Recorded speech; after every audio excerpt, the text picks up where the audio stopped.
So I was thinking about luck.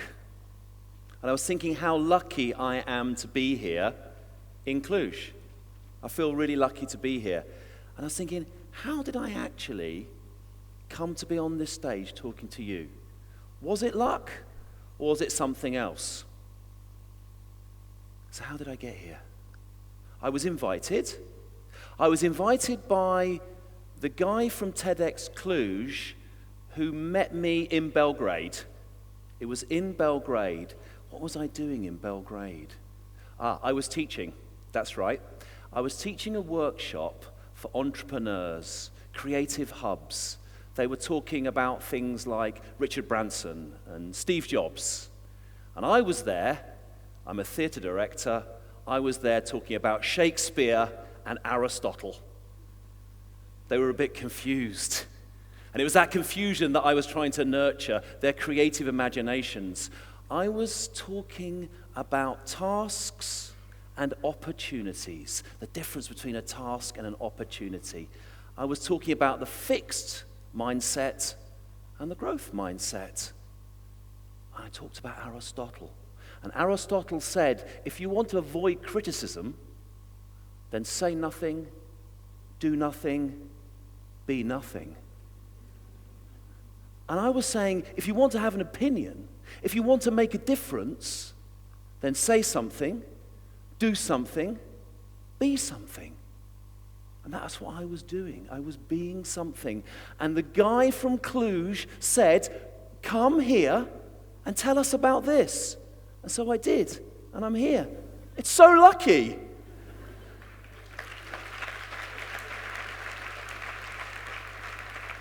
But it's not the first time I've been in Romania. I was in Bucharest a few years ago. Why was I in Bucharest? The coffee. It's because of the coffee in Cambridge, where I'm from. I went into a cafe and I asked for a doppio macchiato cafe. And the guy said, no, we just serve coffee. And someone laughed. Another customer laughed. And he said, oh, you only get coffee like that in Italy. And I said, I've just come from Italy.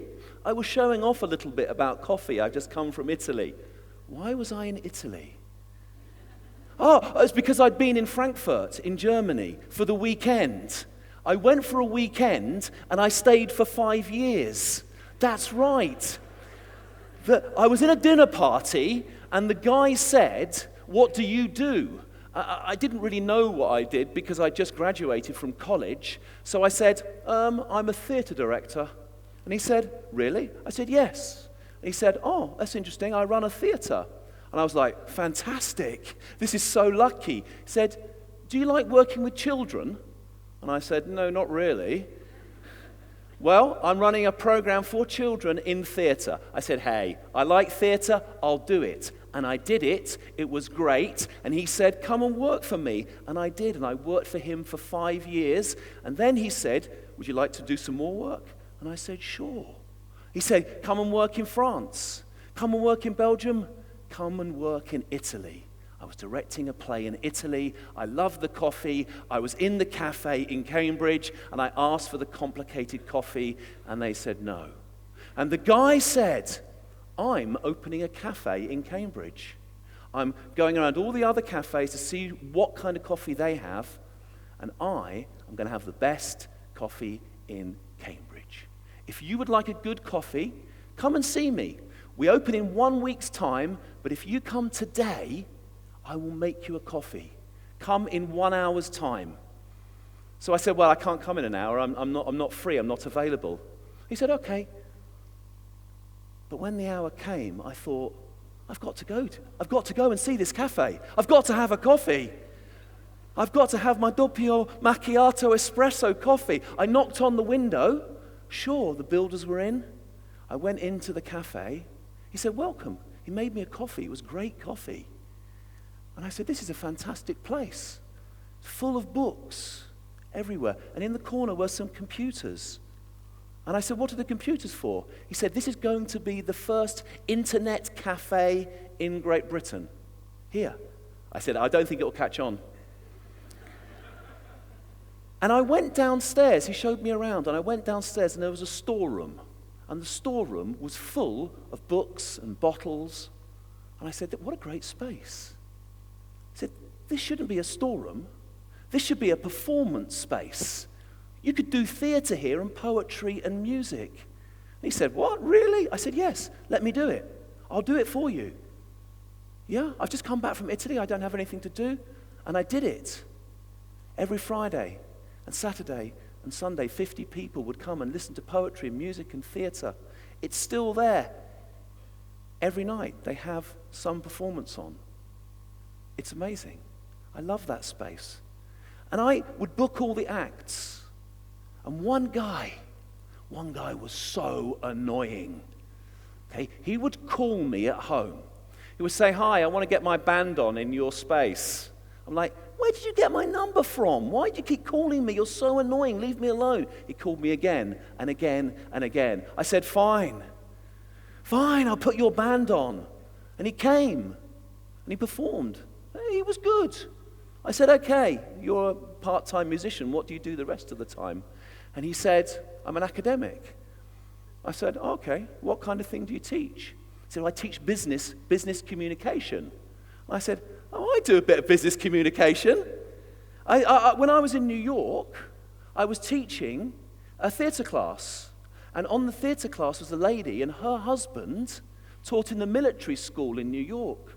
And he asked me to come and teach communication skills to soldiers.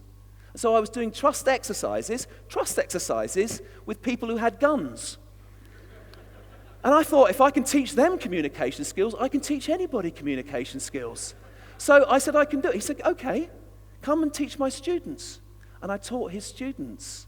And we worked together. And he said, let's work with other businesses. And we did. And we came to Bucharest. And we worked with the Economic University on startups. And I worked with the professors and teachers. And I helped them to think about Aristotle and be something and say something and do something. And I tried to help them in Bucharest. It was a great privilege. And we went with this professor. I went around the world to South America. And then I went to North America. I went to Nashville. And I did a workshop on teaching methodologies, how you can use the theatre in business. And we won a prize. How lucky was that? We won a prize, yeah? And we had to go and receive this prize for the best workshop of the year. And there was another guy who was also getting a prize for being a wonderful teacher. And this guy told a story that I would like to tell to you now.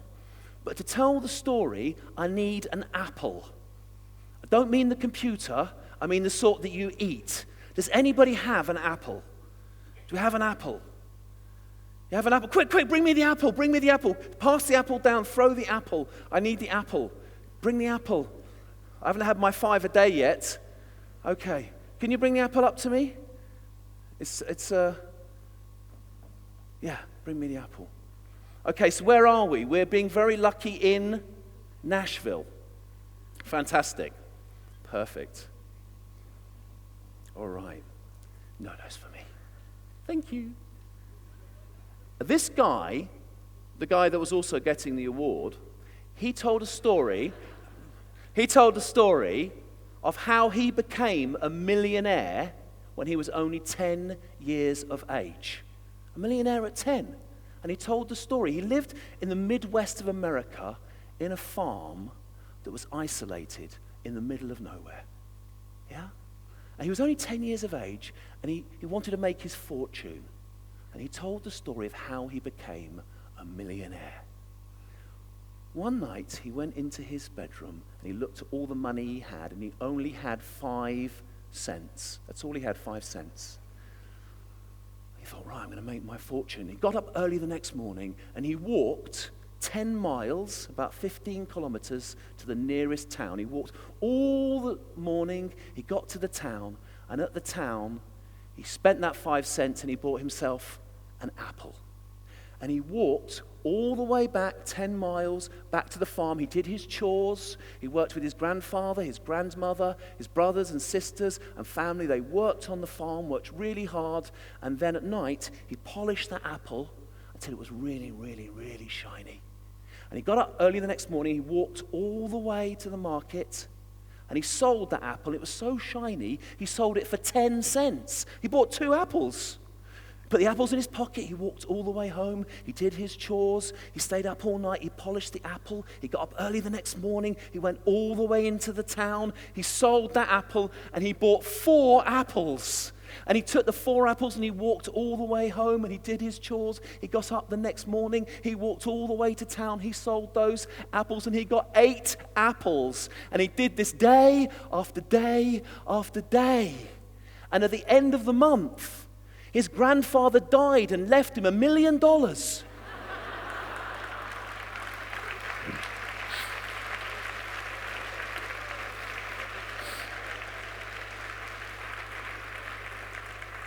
And in that workshop, listening in that workshop, was a lady from Russia.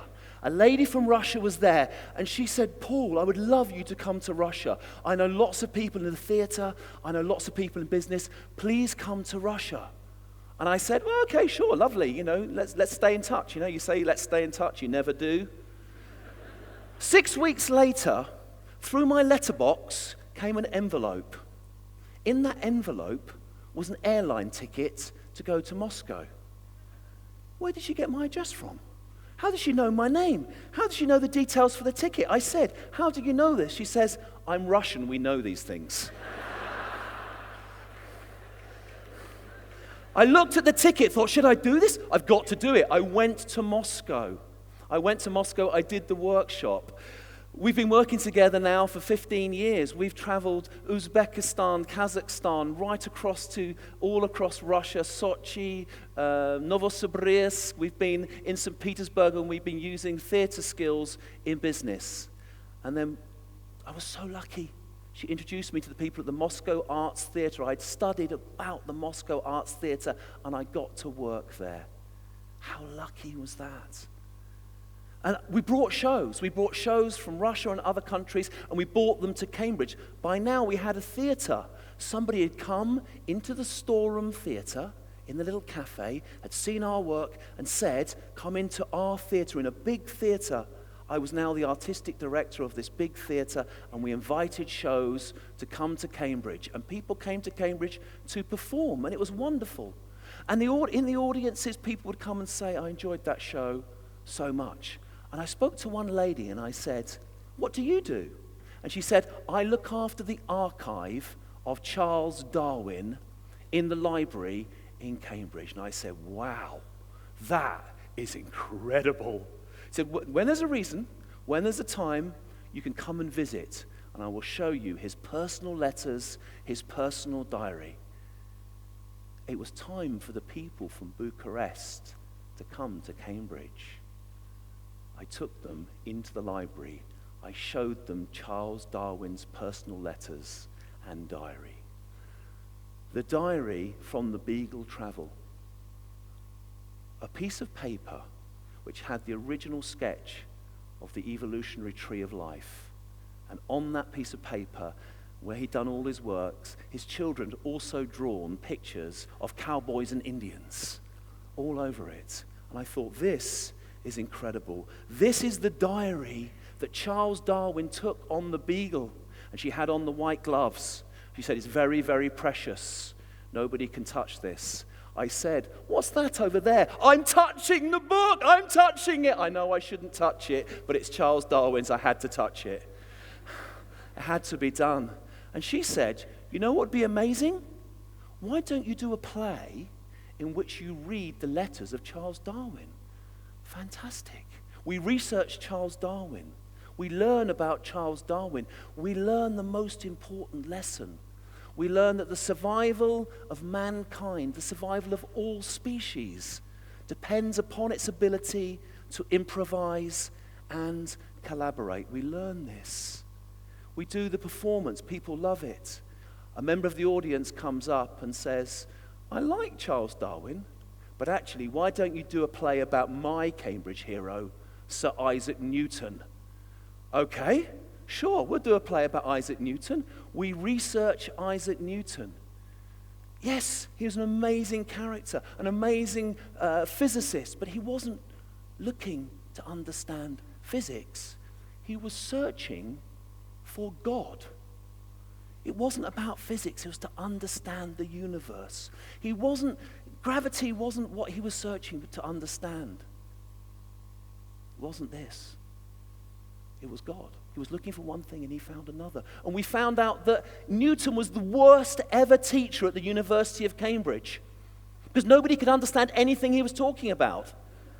So they made him stop being a teacher and they sent him to London to be the Member of Parliament for Cambridge. And he was there for 5 years and he only said one thing in 5 years. They write down every single thing that everyone says in the Houses of Parliament. And for one debate, in 5 years, he said one thing. And the speaker was speaking, there was a debate, and he said, Sir Isaac Newton has a contribution to make to the debate. Sir Isaac Newton, what would you like to say? And he said, it's a little bit warm in here. Could somebody please open the window? That's the only thing he ever said. And we got to take the play all around the world. And we got an invitation to Toronto in Canada to take the play. But the actor was sick. He couldn't do it. It was 3 days. What bad luck. But good luck was we had a fantastic actor who said he could learn the part in 3 days. And we went to Toronto and he was so amazing. He was learning the part on the plane. And it was amazing. And I said to him, let me buy you a beer to say thank you. And he told me a story while we had that beer that I remember now, and I'd like to share with you. He told the story of seeing a magician. And the magician was on stage, and he was a wonderful magician. He said, I'm going to do a trick now, and I'm going to make some very valuable things disappear to become worthless. And on stage, he had 2 stands. And on one stand was a violin. And on the other stand was a painting with a gold picture frame. He produced a piece of paper and he said, I have on stage now an original Stradivarius and an original Picasso. I'm going to make them disappear. I'm going to make them worthless.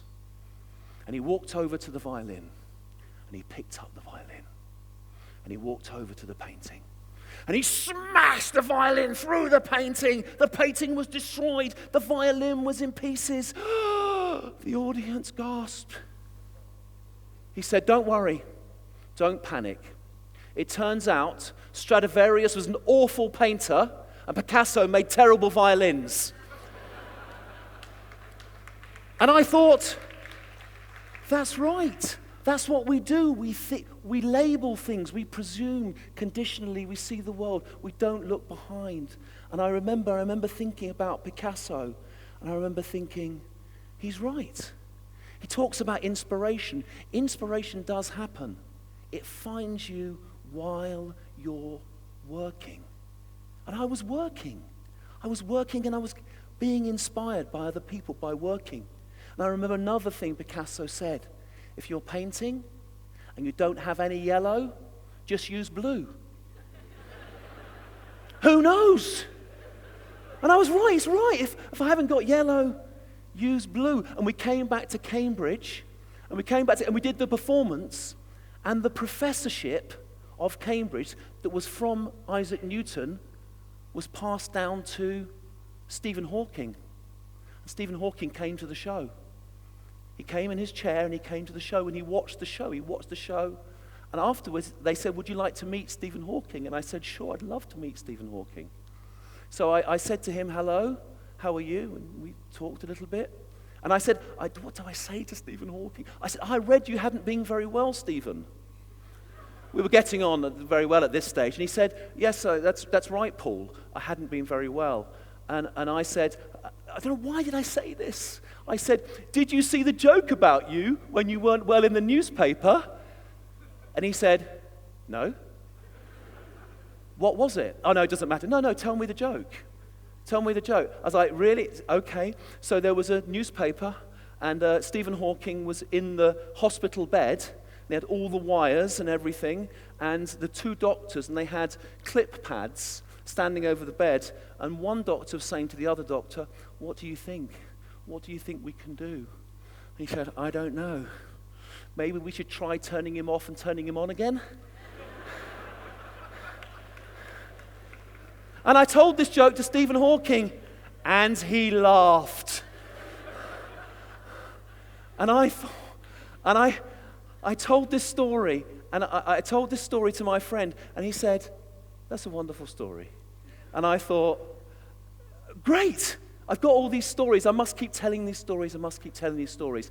And the guy that built the theater that I became director of, he invited me to go to Košice in Slovakia. It was European capital of culture. I went to talk about Aristotle and all these people. And in Košice was the guy from Belgrade. And he said, come to Belgrade and tell us about Aristotle. Tell us about your stories. And I went to Belgrade, and in Belgrade was the guy from Cluj, and he invited me here today. How lucky was that? And he said to me, Paul, I want you to talk about going beyond. What do you know about going beyond? And I said, well, I don't know. I know that if you haven't got yellow, you should use blue. I know that inspiration finds you when you're working. I know that you have to be able to laugh at yourself. I know that you have to be able to improvise and collaborate. I know that if the room is warm, you have to open the window. I know that a storeroom doesn't have to be a storeroom, it can be a performance space. I know that it's great to drink coffee, and I know that you have to say something. I know that you have to do something, and I know you have to be something. Be lucky.